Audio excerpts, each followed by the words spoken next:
Good afternoon बच्चों। आज हम आपको पांचवा जो लेसन है 5 लेसन हिस्ट्री में when people rebel 1857 and after, जब जनता बगावत करती है 1857 और उसके बाद। आप जानते हैं कि इसके पहले वाले चैप्टर में आपने देखा होगा कि किस तरह से ब्रिटिशर्स ने जो ट्राइबल्स लोग थे उनको वनों से निकाला गया। जो न्यू फॉरेस्ट लॉ था उसके द्वारा उन्होंने वहाँ पर बस्तर दूसरे जगह इलाकों से तमाम ट्राइबल्स को निकाल करके बाहर किया और वहाँ पर स्लीपर्स के लिए तमाम पेड़ काटे गए। इस तरह से ट्राइबल्स लोग भी उनके अगेंस्ट में आए। बिरसा मुंडा के नेतृत्व में एक बड़ी लड़ाई वहाँ लड़ी गई और बाद में उनकी 1900 में मृत्यु होने के बाद वो जो आंदोलन था वो काफ़ी धीमा पड़ गया। इस तरह से देखा जाए तो बस्तर के लोग ट्राइबल्स लोग भी आंदोलन में कूदे, लेकिन बाद में तमाम जगहों पे किसानों के ऊपर तमाम तरह की बंदिशें लगाई गई, उनको टैक्सेस ज़्यादा इम्पोज किए गए, उनको देने के लिए विवश किया गया। जमींदारों की भी हालत खराब हुई, किसानों की भी हालत खराब हुई। तो तमाम तरह से जो विभिन्न जो समुदाय था उनकी स्थिति बहुत ही खराब हुई। मतलब वो तमाम लोग जो है जो समाज के विभिन्न अंग थे, खासतौर से फार्मर्स, रूलर्स, किंग, सिपॉय और उसके साथ जो है आपके जो ट्राइबल्स लोग थे उनकी भी हालत उसमें खराब हो। ऐसी स्थिति में जो ब्रिटिशर्स थे उन्होंने ऐसा सोचा कि जो पावर्स थे जो खासतौर से नवाबों के जो पावर थे उनको पावर को कैसे जो है छीना जाए। 1801 में सब्सिडी अलायंस किया गया, मतलब सहायक संधि की गई और इसके द्वारा जो लास्ट जो अवध का प्रांत था उसको भी उसने अपने कब्जे में करके 1856 में पूरी तरह से अवध को भी अपने कब्जे में ले लिया गया। लेकिन उसके पहले आप जानते हैं कि झांसी की रानी जो उनके एडॉप्टेड सन थे है ना, उनको भी पूरी तरह से जो है झांसी की रानी की बात नहीं मानी गई और उनसे बोला गया कि आपके एडॉप्टेड सन की बात जो आपने किया है कि उनको राजा बना दिया जाएगा आने वाले समयों के लिए में, लेकिन उनको भी जो है वहाँ से उनकी बात नहीं मानी गई। इस तरह से झांसी की जो पूरा इलाका था वो भी ब्रिटिशर्स के अधीन होता गया।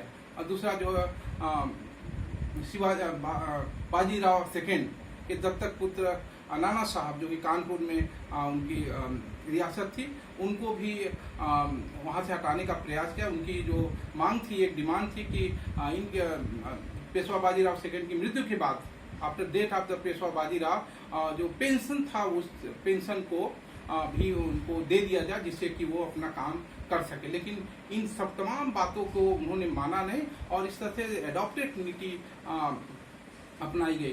पूरे इलाकों में जो है उन्होंने जो तमाम इलाके थे है ना उनको कब्जा करने का उन्होंने प्रयास। इस तरह से आप देखिएगा कि ट्राइबल्स वेस्ट के इलाके आए, उसके बाद जो है अवध के इलाके आए, झांसी के इलाके आए, कानपुर के इलाके आए। तो इस तरह से पूरे देश के तमाम इलाकों को पहले ही उन्होंने बंगाल को कब्जा कर लिया था, मैसूर को कब्जा कर लिया था टिपू सुल्तान के हार के बाद 1799 के बाद। तो पूरे इलाकों में उनका कब्जा हो गया और उन्होंने अब लास्ट जो है जो स्टेज था हमारा बहादुर शाह जफर का, जो कि हमारे मुगल बादशाह थे दिल्ली में रेड फोर्ट पे, उनके लिए भी तमाम जो है नीतियाँ अपनाई गई और उन्होंने अनाउंस किया कि जो 1859 का डलहौजी ने, गवर्नर जनरल डलहौजी ने अनाउंस किया कि 1859 के बाद after death of the Bahadur Shah जब थे, उनके डेथ के बाद जो है पूरी तरह से जो है उनके पूरे परिवार को, फैमिली को, प्रिंस को या नवाब को या राजा को वो क्या करें दूसरी फोर्ट में उनको भेज दिया जाएगा। उसके बाद भी उन्होंने दूसरा जो अनाउंस किया लॉर्ड कैनिंग ने, गवर्नर जनरल कैनिंग ने, वो था आपका जो 1856 में उन्होंने अनाउंस किया कि डेथ के बाद कोई भी बादशाह नहीं रहेगा।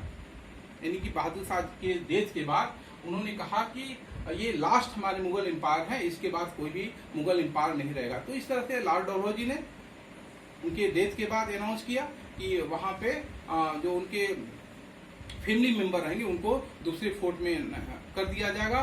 और जो कैनिंग जनरल कैनिंग ने गवर्नर जनरल कैनिंग ने भी अनाउंस कर दिया उनके डेथ के बाद अब कोई भी बादशाह नहीं रहेगा। इस तरह से पूरी जो सत्ता थी, पूरा पावर था, वो पूरे पावर को ब्रिटिशर्स ने अपने कब्जे में ले लिया। अब दूसरी बात आती कि क्या हालत रही किसानों और वहाँ के सिपाही के सैनिकों की। आप जानते हैं किसानों के ऊपर जो बहुत तरह की टैक्सेस उनको ज़्यादा देने पड़ते थे।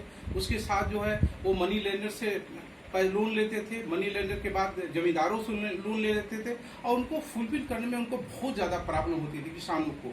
आप जानते हैं क्लाइमेटिक कंडीशन भारत की अलग अलग क्षेत्रों में अलग अलग है, तो क्लाइमेटिक कंडीशन के अनुसार भी कभी कभी ड्रॉट पड़ता था, सूखा पड़ता था। बंगाल में कई बार तो ऐसा हुआ 3-3 लाख लोग मारे गए। तो ऐसी थी उनकी स्थिति बहुत खराब हो गई, तो किसानों की भी स्थिति बहुत खराब हुई। और इसमें आप देखेंगे आगे पढ़कर कि सतारा के किसानों ने भी 1857 जो महाराष्ट्र में सतारा है 1857 की क्रांति 1857 की क्रांति में उनका बहुत बड़ा किसानों का रोल रहा। सिपाही लोग को आप जानते हैं कि एक ही रैंक के सिपाहियों को या उनके आगे रैंक के लोगों को अलग अलग तनख्वाह, अलग अलग वेतन, वेजेस, सैलरी, जो सुविधाएं हैं वो अलग अलग दी जाती थी। इससे सिपाहियों में, हमारे सिपाही लोग में बहुत ज़्यादा डिफरेंसेस थे, असंतोष भी था उनके अंदर कि एक ही रैंक में अलग अलग करके उनको तनख्वाह मिलती थी। ऐसी स्थिति में ब्रिटिशर्स ने 1824 में सिपाहियों को या सिपाही को बर्मा भेजने का निर्णय किया। बर्मा जो भेजने का निर्णय इसलिए किया कि वहाँ पर कब्जा करना चाहते थे और उनको पहली बार सी रूट्स का इस्तेमाल करने का प्रयास किया गया कि भारतीयों को सी रूट से उनको भेजा जाए सिपाही को। लेकिन सिपाही लोगों ने उसको बर्मा जाने से मना कर दिया। मना इसलिए किया गया क्योंकि वो उनका मानना था, उनका जो रिलीजियस है, धर्म है और कास्ट है, दोनों हमारा नष्ट हो जाएगा। इस प्रकार उन्होंने जाने से मना कर दिया। लेकिन बहुत दिनों बाद जो है जब देखा गया कि ये नहीं मानते तो उन्होंने एक नया रूल पास किया 1856 में, जिसके द्वारा अगर कोई सिपाही अगर दूसरे क्षेत्रों में जाने के लिए जो है वो सी रूट का इस्तेमाल नहीं करेगा तो उसे जो है नौकरी से बर्खास्त कर दिया जाएगा, उनसे डिसमिस कर दिया जाएगा। इस तरह से देखा जाए सिपाहियों के ऊपर भी, सिपाही लोगों के ऊपर भी बहुत ज़्यादा प्रेशर रहा, बहुत ज़्यादा प्रॉब्लम्स आई। उनके वेतन, सैलरी से लेकर तमाम तरह की सुविधाओं में भी काफ़ी डिफरेंस रहा। इस तरह से आप देखिएगा। लेकिन उसके बाद उन्होंने काफ़ी चेंज करने का प्रयास किया और ये चेंज करने का, सामाजिक रूप से चेंज करने का प्रयास किया। वहाँ पर आप जानते हैं कि भारत में अलग अलग क्षेत्रों में अलग अलग तरह से, जैसे सती प्रथा है तो उसको दूर करने के लिए वहाँ पर बहुत बड़ा आंदोलन भारतीय लोगों ने भी, राजा राम मोहन राय, दयानंद सरस्वती से लेकर ईश्वरचंद्र विद्यासागर, तमाम लोगों ने भी उसमें चेंज करने का प्रयास किया। लेकिन चाहते थे कि सामाजिक रूप से भी हम लोग, ब्रिटिश चाहते उसमें चेंजेस हो, तो उन्होंने न्यू लॉ के द्वारा सती प्रथा को खत्म किया, री मैरिज इंट्रोड्यूस किया। और री मैरिज का इंट्रोड्यूस करने का मतलब था कि तमाम जो सती प्रथा न हो पाए और दूसरी महिलाओं को मौका मिले कि वो वहाँ पर करें। लेकिन उसने तमाम और भी चेंजेस किए। एक चेंजेस था रिफॉर्म, रिस्पॉन्स एंड रिफॉर्म। 1830 में क्रिश्चियनरी मिशनरी को उन्होंने अलाउ किया कि वो फ्री हो करके वहाँ स्कूल कॉलेज खोलें और उनको तमाम लोगों को अट्रैक्ट करें, जिससे कि ट्राइबल्स और दूसरे लोग आ करके वहाँ पर शिक्षा लें। और उसमें कहा कि जो लोग भी शिक्षा लेंगे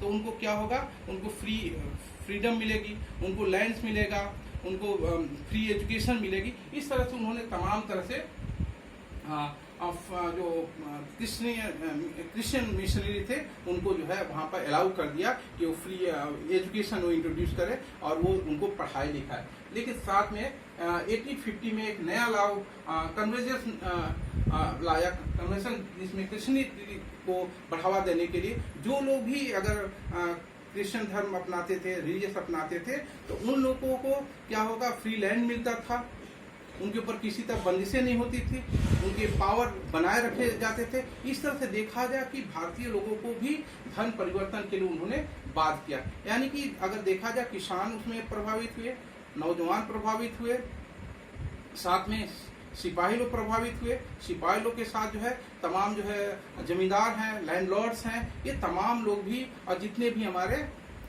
बड़े बड़े रियासतें थी, टेरिटरी थी वो सभी वो जाते रहे। तो आज तक हम इतना ही बताएंगे। अगले लेसन में आपको हम अगली बात बोलेंगे। Thank you.